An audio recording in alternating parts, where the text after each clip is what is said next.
The Wall Street Journal swings and misses about Roth IRAs. So I just did a video earlier today on Warren Buffett swinging and messing. Now I'm doing a video on the Wall Street Journal.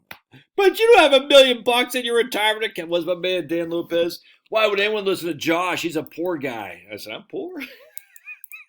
He's poor because he doesn't have $1 million. Dude, I don't have $1 million. I don't think I'll ever have $1 million. And you know something? I'm okay with that.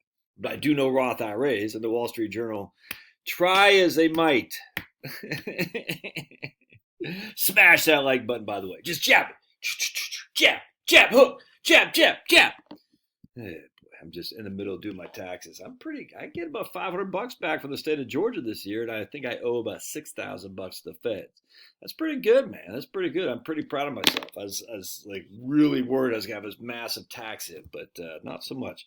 I'm not done yet. Until the IRS might say, Mr. Scanlon, yes, this is your local IRS agent with our firearms. Can we see you? I say, no. My firearms, I lost them in the lake down by the van by the river. Anyway, I cracked myself up, man. After literally, you would be crazy too after spending the last 3 hours doing your stupid taxes. I was like, I don't want to do it. I'm not done. You got to wait for the boss lady, El Jefe, to bless your taxes because she has to do a couple of things. Here these guys got Roth Forever tattoos on their fingers. I like it. That's gangsta style. Anyway. This family spent years chasing the holy grail of a 100% Roth retirement portfolio. All right, so what they got? All right, so here's old Paul and Emily Ross, legends. They have over 2 million buckaroonies in their retirement accounts. And they have it all in the Roth. In fact, Paul has talked to his 4 boys about the benefits of the Roth IRAs. He even calls himself, I consider myself a Roth evangelist. Evangelist, there you go. From teenagers to octogenarians, like Sniffy Joe. What is Sniffy Joe even octo? Yeah, he's like a Sniffy Joe seems like he's a 100-year-old guy. Americans like the Rosses are pouring money into the Roth. Ooh. All right, that's what I'm talking about. Share of each generation contributing to the Roth. Look at these. Here's the millennials. This is me, Gen X. There's boomers. You guys are wrong. Here's the cool kids, and here's my kids right there. Right there, the cool kids. They're crushing. That's still too low, though. Still way too low. That's Roth 401ks. All right. Share of each generation contributed to Roth 401ks. That's just from Fidelity. Data from the fourth quarter of each year. Okay. Well, guess it's something. And we got a nice little graph there. All right. Either way, I hope it's more than that. I hope the friggin' millennials are contributing more. Who's younger? Millennials or Gen? I don't know. I think it's millennials. Yeah, I hope they're contributing more to the Roth than what's shown here.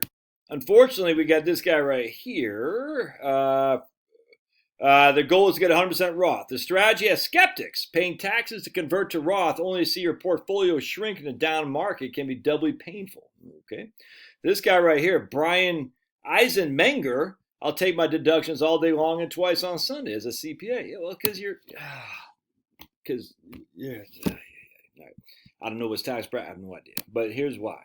Here's why the Rosses think they should do the Roth IRA. Tax rates probably only have one way to go over the long term because of deficit spending.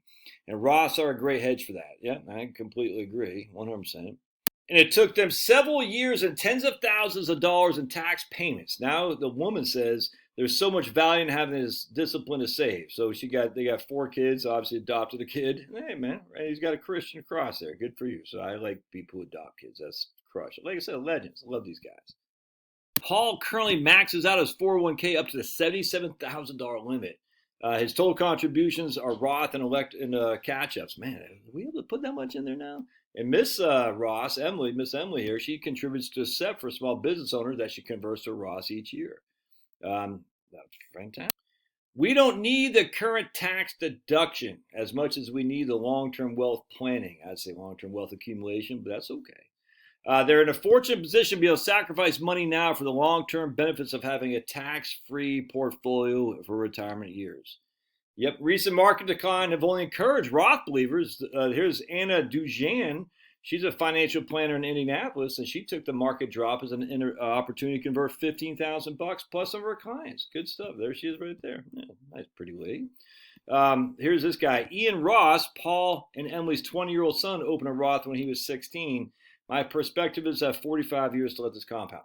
That's all great. And so if you think tax rates are going up, do the Roth. If you think that, it doesn't matter. But there's just more to the story on this, and that's why you need to read my book, The Tax Bomb in Your Retirement Account. You pay the taxes while you have the money to pay the taxes. When the money starts drying up because of income is no longer doing it, now you're relying solely on our portfolio. If you have everything in a Roth, there's no extra bill. The bill and extra expenditure once you're retired and living off a fixed income or a portfolio is, I'm telling you, man, it's not good. Even Pablo doesn't like that. So I know the CPA says, look, I'll take the deduction all the time. Is he actually looking at the true amount of deductions he's getting relative to the tax savings he's going to have in the future, plus that extra expense of income tax? Now, it might not be much. I mean, don't get me wrong.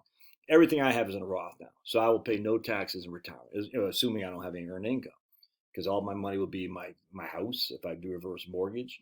If I downsize, I have a bunch of cash from the equity. That'll be basically tax free. My Roth and Social Security will be tax free. So I won't have that big bill to pay. Unlike I got to stroke a check here to the IRS because I just got done doing my taxes. But not as bad as I would have thought. But anyway, I got the issues I'll never have. Well, I can't say never. I most likely will never have another tax bill to pay once I stop working. I'm telling you, man, it's like not having a mortgage. No mortgage, no extra tax bill. That's how you sleep well, man. All right, God bless. Smash the like button. We'll see you.